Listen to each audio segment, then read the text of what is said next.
Maybe don't know.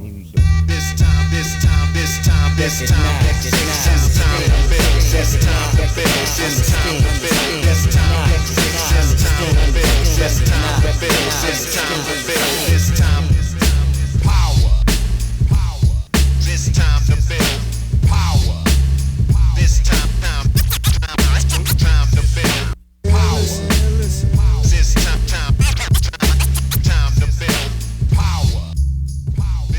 What's up, everybody? I'm your host, Chris Hampton. Welcome to the Power Company Podcast, brought to you by PowerCompanyClimbing.com. Today is the first of a new format that I'm going to be using this year. This is our expert series. I'll be talking with experts who are not necessarily directly tied to climbing, but in fields that we stand to learn a lot from.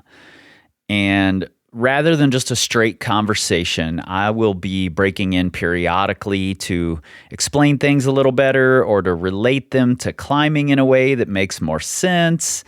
You know, I try to do this in the interview itself, but that doesn't always exactly work. So when you hear this sound, that's me breaking in for an annotation of some sort. Today's guest is Rob Gray. He's an associate professor at Arizona State University, host of the Perception and Action podcast. He's a skill acquisition specialist for the Boston Red Sox. He's also the author of two great books, How We Learn to Move and Learning to Optimize Movement. He's been studying movement and publishing research on it for 25 years, and he's certainly one of the world's authorities on the subject. And in my opinion, he's one of the best at taking complex subjects that are often cloaked in overly complicated language and delivering it in such a way that we can all understand it. And I've had the pleasure of spending a fair amount of time talking with Rob and a small group of coaches from a bunch of different sports and movement practices, and being able to pepper him with questions about how I can relate his research to coaching climbers has been really, really helpful and valuable for me. I originally recorded this for my Breaking Beta podcast a little over a year ago, but then never put it out because we were in between seasons, and we've decided to go a different direction on Breaking Beta this coming season. We recorded just before Rob's second book, Learning to Optimize Movement, came out, and for this episode, I'm going to be breaking it into two parts. Today is part one, discussing the limitations of research as it pertains to coaches and practitioners. Let's get into it. I had this moment when I was like listening to your podcast where I went back into old episodes and I was sort of starting from the beginning and building my way through. And I got to episode 14. I was driving. It's one of those moments where I can tell you exactly where I was when I heard it. Probably down to the mile on this road in Wyoming where there's nothing around. And you say, it's in episode 14, you say, coaches spend 2% of their learning time reading journal articles. Mm-hmm. And that sort of blew me away. Like, I'm like, really, is that true? And then you said that might even be on the high side. And you go on to list 6 reasons why this might be and some ways to improve. So I kind of want to talk about all of these reasons and just this gap between researchers and coaches and practitioners. Mm-hmm. Yeah, I haven't thought about that episode in a while. So yeah, for sure. I think it's still true. You know, I can tell you from my own career, you know, I've been publishing research on baseball for years. Yeah. And then suddenly where I did a podcast where I start helping disseminate research, I got all million more contacts and people reaching out to me with opportunities and things like that. So I've kind of experienced this in my own career. People didn't really know about my work until I kind of help spread it a little more in different ways. Yeah, it's really interesting to me. That's why Paul and I started this podcast, Breaking Beta, sort of looking at papers as they relate to climbing, whether they're climbing specific or from other sports, is mostly to give this information to climbers and other coaches in a way that they'll understand. Mhm. And when you list these 6 things, number 1 is accessibility, which you mentioned is improving. Paul and I have talked about this on the podcast before, that some of these papers can be really expensive Mhm. for people to access, but that is definitely improving. Um, do you still see it as improving? Yeah, I think we're definitely heading the right direction, like with that.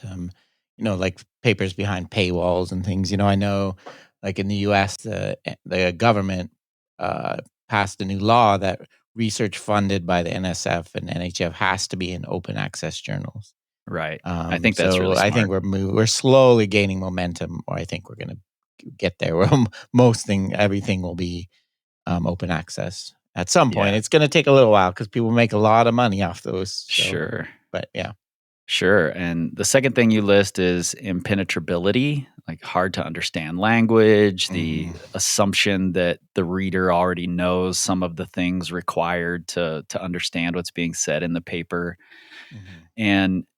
And this is an interesting one for me because, just getting into the ecological dynamic side of movement theory, I really had to spend some time learning the language, and you've done a good job on your podcast and in your book of helping me understand that language. So I Mhm. do think this is a big one, impenetrability. Yeah, for sure. I think, the saying I always say is, we write papers for each other.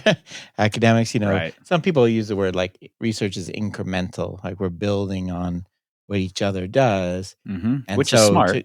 and so to have to go back and explain like what an attractor is every time I write a paper is not very efficient. In fact, when I read Keith David, some of his papers, I skip through it because Right. he's explaining the theory, which I know, so I get almost jump right to the method section hmm of papers because, um, so yeah, it's really not written for someone to dive in as their first exposure to that topic for sure.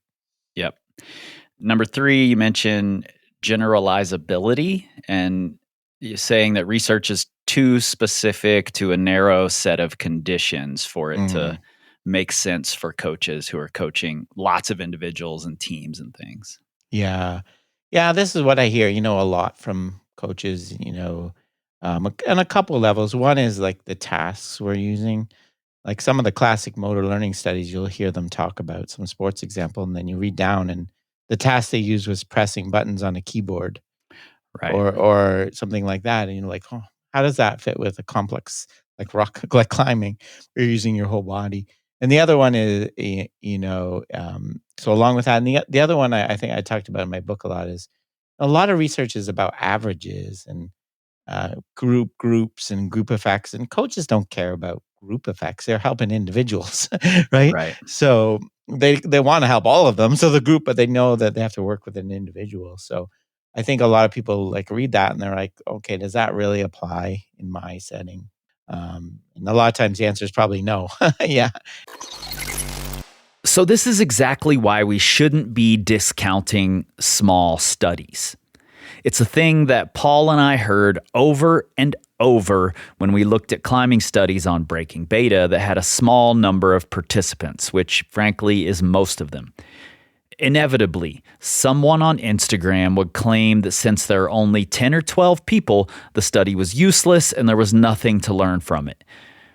But waiting for the bigger, more funded studies with hundreds of people is not only a sure way to end up way behind the curve when it comes to implementing things, but like Rob says, if we're looking at the right things, the averages from these big studies often aren't that important when translating it to coaching. Right. It's hard to sort of parse out the statistics as well when it's Hmm. all looking at averages and I want to know more, how did this work on an individual basis? It's sometimes really tough to dive in and look at the individual Hmm. results, even in small studies. Yeah, and then the applicability and experimental control, where we're kind of taught really fight against each other in a lot of ways, Right. right? It's one of the reasons I actually chose to do research in baseball batting, because I thought, batter's standing here, the pitcher's standing there. There's only so many. They're not moving around like on a field, a soccer field or something Sure. like that. I can control it fairly well. But even then, people give me grief about my conditions are not representative of the real sport.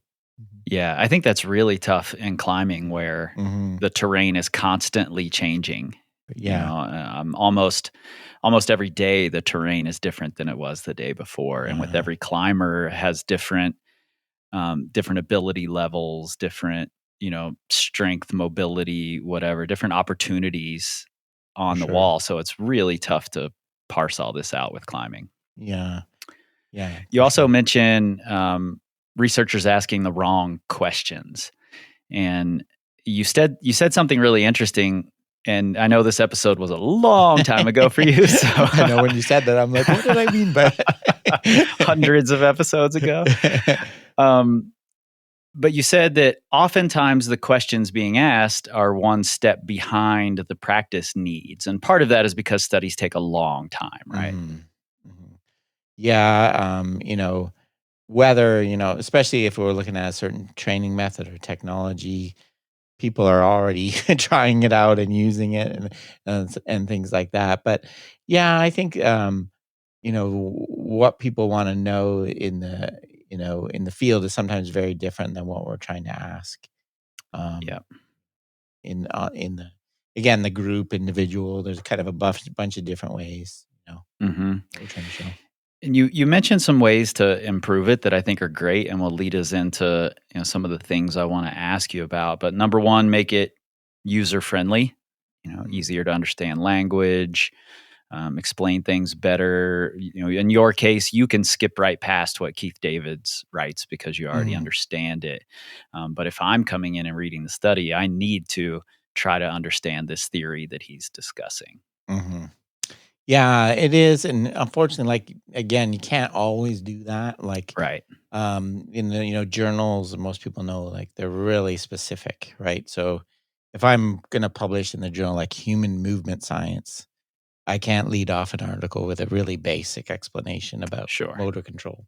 The thing I'm really loving, I'm seeing now is people, if I'm gonna write a paper like that, then accompany it with something like a blog or a Twitter Mm. thread or a video where I kind of break down the things for people. Because yeah, you can't always. There's certain journals which focus more on review and generalist journals that allow that, but not all of them are going to. Yeah, I really appreciate that about what you do. Paul and I looked at two of your papers this past season on Breaking Beta, and I'm sure we'll look at more, and definitely be looking deeper into your book as I will on my other podcast. But one of the things that I really appreciated is when we were looking at those papers, I was able to go back to your podcast and listen to your episodes concerning those papers and get a little more insight into what was actually happening there without having to wade through the language and papers, of which yours is already easier to understand than a lot are. Yeah, yeah, thank you. I appreciate that's definitely what and I'm trying to encourage, younger academics like through my like I said with my experience I've had so many opportunities come from there's really that desire for disseminating knowledge in a useful way. And if you really want people to use your stuff, you have to make sure they get the points. And so yeah, I think so I think that's a really beneficial and more podcasts. Some journals are starting to have podcasts of their Mm, own, and so I smart. think all those are good initiatives. I wonder if, and you'll know this answer, I have no idea. I'm just, you know, imagining here, but it would seem like a younger researcher just breaking into the field might be more likely to use big language that's harder to understand to impress the peers as Hmm. opposed to trying to disseminate the information. And after you've done it for a while, maybe it's easier to start using language that everyone can understand.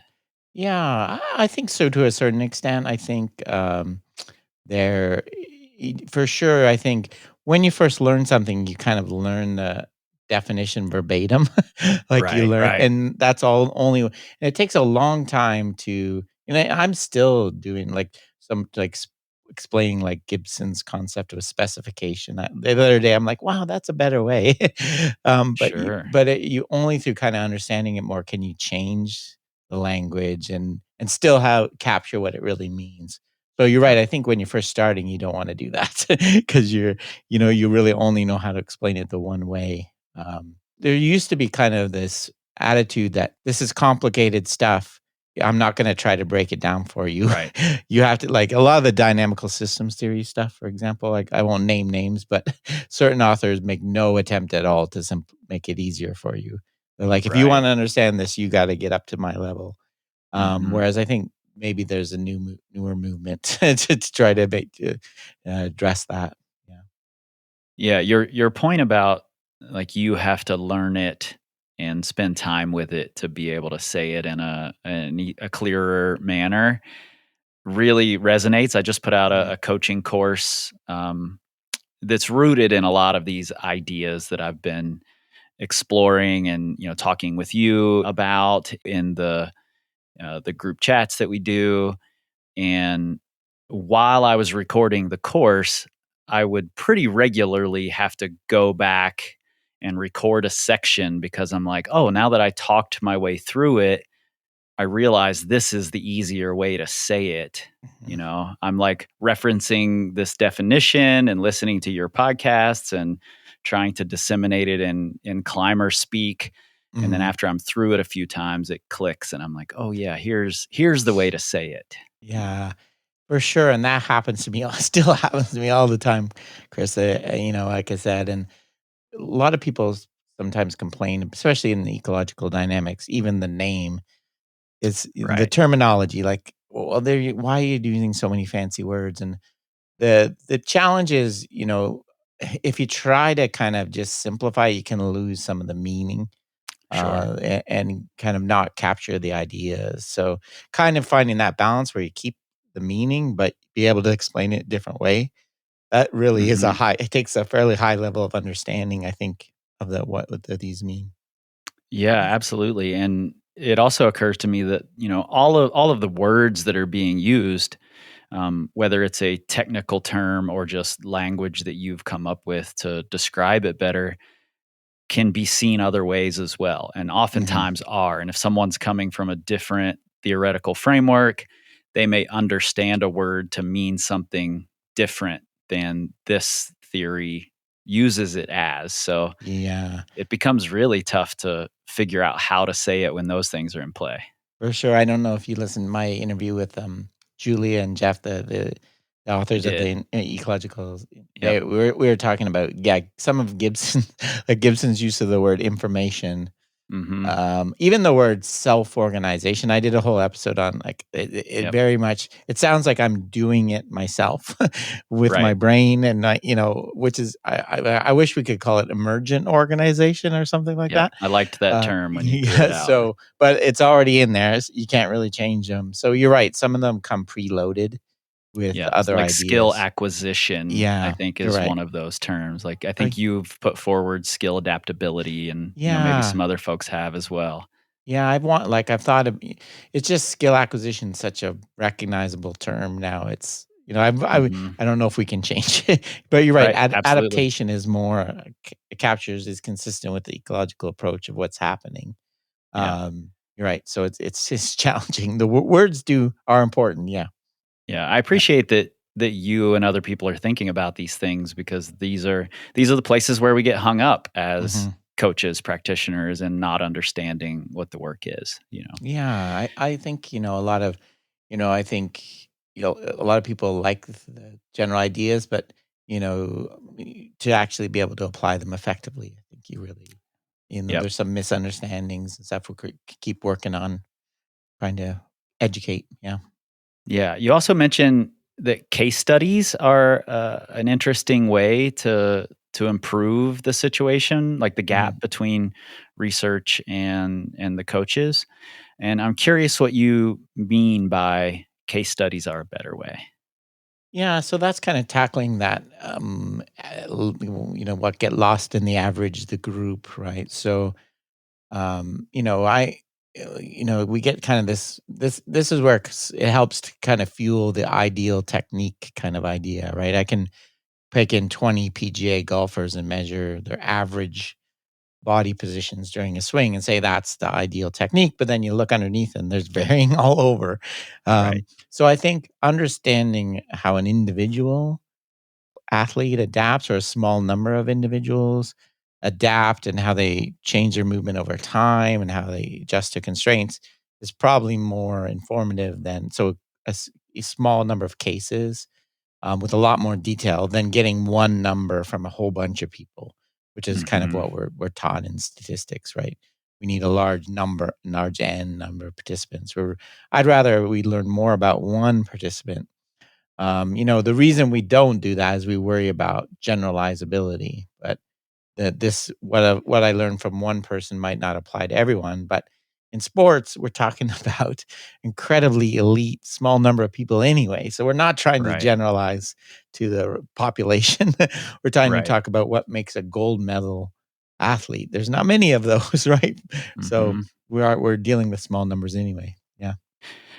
How does that line up with the conversation around p-values and statistical significance? Does it just throw it out the window, or is there something there still when it's a case study? Yeah, no, there are kind of good quantitative methods. You have to kind of use different significance and kind of different ways of doing it. A good example is so what's called the ABA design. So I could add a constraint and then take it away.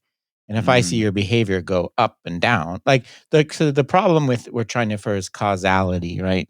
This that my constraint or whatever I did in practice caused you to do this. And it's hard. That's why we need stats and p values. But when you get small numbers, seeing that kind of pattern or things like that there's other ways you can get around it for sure. mhm. And, that sort of leads us into adding real world variables into the lab. This has kind of actually always been my biggest gripe Hmm. with a lot of sports science research is that, by design, you have to remove a lot of the variables Hmm. to do these studies. But then when I go out into the field of play, all those variables are back. Hmm. So it makes it tricky for coaches to take that information and then apply it once all these variables are back into play. Yeah, I agree. That I mean, there's lots of things we do. I'll admit myself. I've done lots of golf putting studies where we try to make it more measurable. We make people putt to a little spot on the green and make it Right. stop exactly there. No good golfer does that, Right. right? They hit the ball through the hole, right? That's a terrible. Well, it would be a good putt, but it's not what they're trying to do. So we're Right. actually making kind of a different skill. Never mind like weather and slope and all these Mhm. other variables. So I agree, it's very sterilized.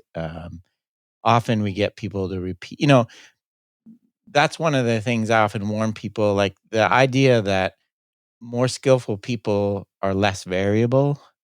Um, you see that on a lot of measurements. Yes, because in the lab we're measuring them under these conditions where nothing is changing or as little as Right. possible. We're not letting them get fatigued. We're not expecting you to have a lot of variability when not the constraints are changing. That in the real world, though, everything's changing all the time. So I agree, and it's hard. It's again, it's that experimental control we're taught in research. Make everything the same as much as possible for every participant and between the groups you're comparing. So it's really hard to do that in research. I want to make sure that what's being said here doesn't get confused. We're talking both variables, the changing parts of an experiment, as well as movement variability. And when Rob says that there's a myth that more skilled performers are less variable, what he means is that there's a myth that more skilled performers are doing the exact same movement every time, when in fact, the opposite is true. They're often varying their movement more so that they still reach the outcome where others fail. Variability was actually one of the things that I got hung up on early on, and it's a key principle in the approach that we'll be discussing more in part 2. So I'd like to try to explain it in climbing terms here. In broad terms, functional movement variability is the normal variation in motor performance across multiple repetitions of a given task. Initially, I thought, like I'm sure many of you do, that we want to repeat exactly the same movement over and over, especially when we're red pointing something. But in reality, that's completely unrealistic. What we actually want is the same movement outcome each time. We want to stick the move. There are always going to be small variations. Any little thing could go wrong. Maybe you pulled a little harder on the starting hold and that changed your arc. Maybe you overshot the hold a little bit, so you crashed down onto it a little harder. Maybe you lost a foothold in the process an instant before you normally would. All of these little changes cause you to have to adjust. You're varying your movement so that you still get the same outcome. You're still using the same beta, the same techniques, but there will always be some small variation. We can't, and we don't want to, reproduce the exact same movement. As you get fatigued, you adjust. If you show up more fresh, you adjust. It's more humid, you adjust. Functional variability. You've mentioned a couple times that the averages aren't super useful for sports, for coaches. If averages don't tell the full story, are there elements within these studies that we should be looking to try to pull out a useful narrative? When it's not a case study, when it's a big group study, how should we be looking at it to pull out something useful? Yeah, I think more looking at like patterns of do people show similar patterns, right? So I don't really care what your elbow angle is when you swing, but maybe if everybody in their study increases their elbow angle a bit when the ball's lower, right? Maybe that's kind of telling me about how people adjust their movement, adapt their movement. So looking at patterns of change and how across things, differences also between the way people do it. I think so. Yeah, exploring some of the individual, like why do some people use such a straight arm and other people don't? I think instead of collapsing that into one number and hiding it and kind of overlooking it, let's understand why. What was different about them. So so I think some of those things and just the measure, like um, looking at things more over time instead of one, like the way that we typically do, like biomechanics. When we measure people's movements, we tend to pick out like single discrete numbers. Right. Your maximum elbow velocity was this. Your maximal shoulder angle was that. It's like one number. I'm more into how does that change and evolve over time? And there's more kind of in the nonlinear measures. I was reading a paper looking at change of direction using nonlinear techniques like that. So I think it's getting there. I think there's a lot of rich information we can get if we kind of move beyond these kind of demands of groups and p-values, things like that. Yeah. Through the making of this podcast with Paul, I've really enjoyed getting to see several studies who are essentially looking at roughly the same thing, or like you mentioned earlier, just building slightly off of the previous work. And for me, that makes it more valuable, because then I'm getting to see, when this change is put into place, what happens now, and I can look back at the study before and make some inferences based on how things changed with this new variable in place or whatever. And I think that's a really interesting thing that I hear you do often in your podcast. I haven't really heard much of it before. Coaches or practitioners saying, "Oh, well, from this study to this study, this happened, so Mhm. we can sort of pull this from it." So I think Yeah. that's really valuable. And I think maybe, trying to pull out kind of more general principles and kind of put them in your own Mm, way. Like I mhm. always say, there's, some really evidence based principles in motor learning, like external focus of attention and the value of variability of practice. And maybe you don't have to copy exactly what the study did. It's just kind of taking these things out and kind of adapting it to your own coaching. Yeah, really important. And you Mm. have to spend time with it to do that, right? I Mhm. mean, like we've been talking about, I have to go in, understand the language first, then I have to try to understand the framework of this theory, and then look at the paper for what it is, and then start to extrapolate a little to these bigger, more global ideas that I'm seeing. For sure. Yeah. Yeah, that's what, I experienced the same thing, probably coming from the other direction, right? I Mm, knew the theory and the research, but just as soon as I was started to, okay, what do I do with this batter standing in front of me that's having this specific problem? How do I use what I know to help them? It suddenly was an eye opener for me. It's like, I don't really know. I'm oh gonna, yeah, I love I that. have to think about it, and I've never really thought about applying it on that level. I just kind of gave general, you always end papers with these kind of general statements about application, but actually doing it with a specific athlete is a whole different story. Yeah. Yeah. That's an interesting way to look at it, Rob. Like, we're coming at it from Mm-hmm. two opposite directions. We're Mm-hmm. coaches are coming from experience and application first, Mm-hmm. and experimenting with things in that way, and you're coming from the other side and figuring out how to apply it to get a certain thing you're looking for. Yeah. And what's been happening to me, one of the really nice things I've seen is since I've been talking to lots of people about applying this in lots of different domains, is often we kind of meet in the middle. Hmm. They a lot of the ideas and things they found work kind of mesh really nicely, or the word I use is resonate with the Mm. theory. It's just kind of and it kind of gives a framework on to kind of hang it and extend it and things like that. So I've seen that. I've had that experience a lot of times, which is kind of really rewarding, and it makes you feel like your theory is actually something that has application, which is not always the case, right? For Yeah, sure. Yeah. I yeah. used to I used to fully believe, um, naively believe that coaches and practitioners and the application of things was always ahead of the science. The science was Mhm, always just sort of looking at things in retrospect, like, why did this work? How does this happen? Um, but digging more into the theoretical side of things, I'm seeing more of what you're talking about, where it's more like a meeting in the middle mhm, of, on one end, the researchers are telling us why things work, and on the mhm, other on the other side of that, the researchers are telling us some things that might work better based on these things we've already seen working.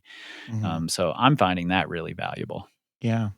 I think there is some lack of awareness, I think, of some of these evidence-based principles from coaches. At the same time, there's some naivety from researchers about what you can actually do and how to do it Sure, in actual sure. practice. Yeah. Climbing is this really, I mean, relatively small sport when you compare Mhm, it to something like baseball. mhm, And the research is still really young. So we are often looking to other sports and other studies to pull from. mhm, And that's a tricky leap to make sometimes. You and I have talked about this some, that climbing is a little different than a lot of the sports being studied, in that the there's not a moving object. mhm. We are the moving object, and we're operating on this like set terrain.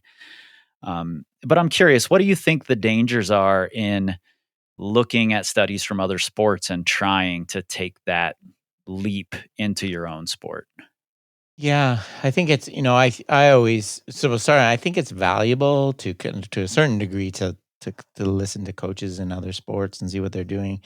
But yeah, I think there's some things, you have to consider your own task demands, your own situation and how it fits. So, you know, what I've seen, we're kind of trying to help move beyond this is you see to a certain degree people just see these kind of constraints, manipulations, and it's just a new drill and they just poured it into their practice without really understanding why, right? Mm-hmm. I was talking to someone like, and the example I always like to use in baseball is like the connection ball under the arm. Yep.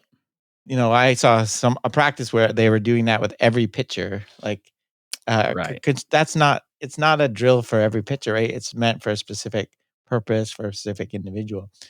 So I think there can be danger in just the idea that just copying and pasting without really understanding why, and without understanding demands and what you're trying to achieve. That's it. The biggest thing I always, why do we want to do this activity? Mm-hmm. I think you really need to understand that instead of just taking things from other sports directly, and Yeah, I agree. And I think looking at those bigger principles like you were talking about before, if you start there when you're trying to make that extrapolation or that leap between sports, I think it's easier to see whether this thing you're yeah. looking at applies. And obviously, like climbing, there's safety constraints that are Sure. not present in baseball at all, right? Right. And so it creates a whole different way that you can practice and you can't practice. Mm-hmm. I talk a lot about this with people that do like martial arts. Like they can't. No, and the ecological approach would say you should be doing the full contact things all the Right. time, but you can't have people punching each other in the head every practice, right? Well, you It's not could, you but could, but you wouldn't. So there's these other you have to think about the constraints of your own skill and yeah. But yeah, I think that to me that's the biggest thing, Chris, is the print what I want, even within my own sport, I want us to all be working from the same set of principles. Variability, challenge, deliberate practice, these kind of I don't really care. The details of how you want to do that exactly is less important to me. yeah. Self-organization, right? That's another big one, Mm-hmm. Let's all be on the same page about those things. And so that's what I think you can port over, right? But you have to put it in your own sport. Okay, so let's define a few things here before we move on. And these definitions will help you get more out of part 2 of this conversation with Rob. First, we've mentioned constraints several times. This comes from a coaching method within the ecological framework, which we'll talk more about in part 2, called the constraints-led approach, often shortened to just CLA. The constraints-led approach is simply an approach to coaching or teaching that, rather than giving out the solution or telling the athlete to move their body in a certain way, uses some constraint to promote the athlete finding the solution themselves. And there are often many solutions that result in the desired outcome. But there's one desired solution, whether that's for efficiency, injury reduction, or just because we want to introduce a new technique or movement to an athlete. So in the constraints-led approach, we use a constraint to render the solution that the athlete is currently using ineffective. That way they have to find a new method or a new solution to the problem. So when they're exploring solutions in that space, this is known as self-organization. Essentially, you're giving them a problem to solve in such a way that the best solution that they're going to find on their own is the movement solution you want them to find. And you're not guiding them into finding that solution in any way other than the constraint. Now, Rob mentions the connection ball here, and I think it's a good example pulled from baseball.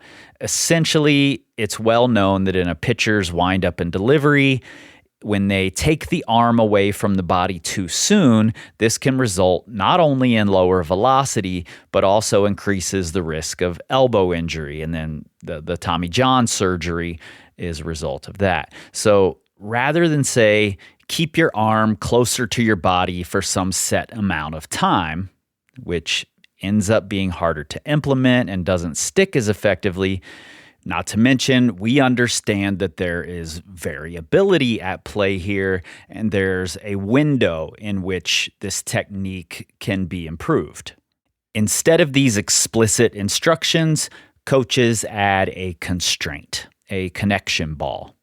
So what they do is they put a big rubber ball, like a dodgeball, essentially in the armpit of the pitcher, between the arm and the body. And the only instruction that they give the pitcher is to move so that when they pitch, the connection ball goes toward the plate when it flies out. And what happens here is that if the pitcher pulls their arm away from their body too soon, like they have been, the ball falls out and goes to the pitching arm side, just straight to the side. If they hold it too long, the ball goes to the glove side. So with the new goal of making the ball go toward the plate, the pitcher will self-organize into a delivery that keeps their arm tucked in a little longer, but not too long. So this is a great example of using a constraint to get to a desired movement outcome. One of the things that I have not a problem with necessarily, but that I hear a lot and it irks me. I've never asked a researcher about this, so I'm curious. Okay. I hear coaches very often who bill themselves as evidence-based coaching make a statement something like, X has not been studied yet, so we just shouldn't be doing it. We have no proof that it works. Mm-hmm. And they completely invalidate any coaching experience or anecdote, and especially in a sport like climbing where it's so young, we haven't had a chance to look at these things from a scientific perspective.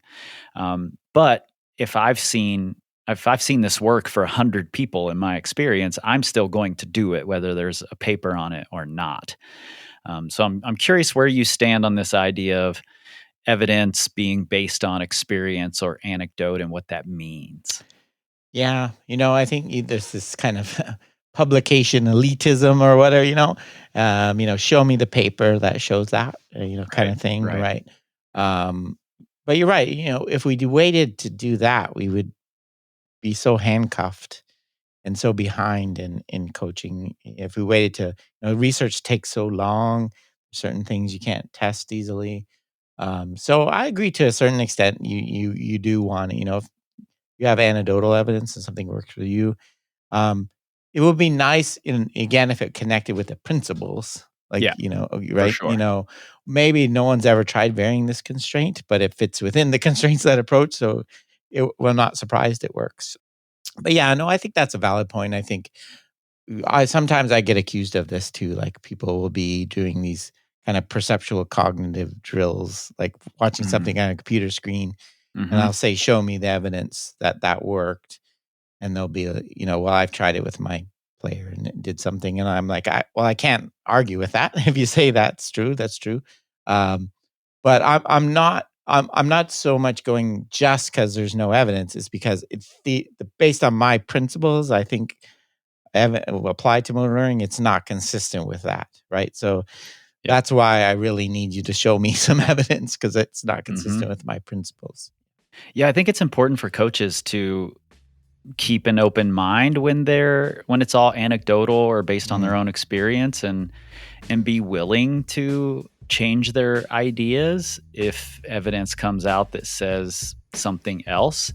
And, maybe not if it's completely conflicting, that becomes a different conversation. But oftentimes what seems to be conflicting at first can, as you dig into it, make more sense and work together. Yeah, I agree. And I really, I really believe you kind of need a theory, or at least an underlying philosophy or principles as a coach.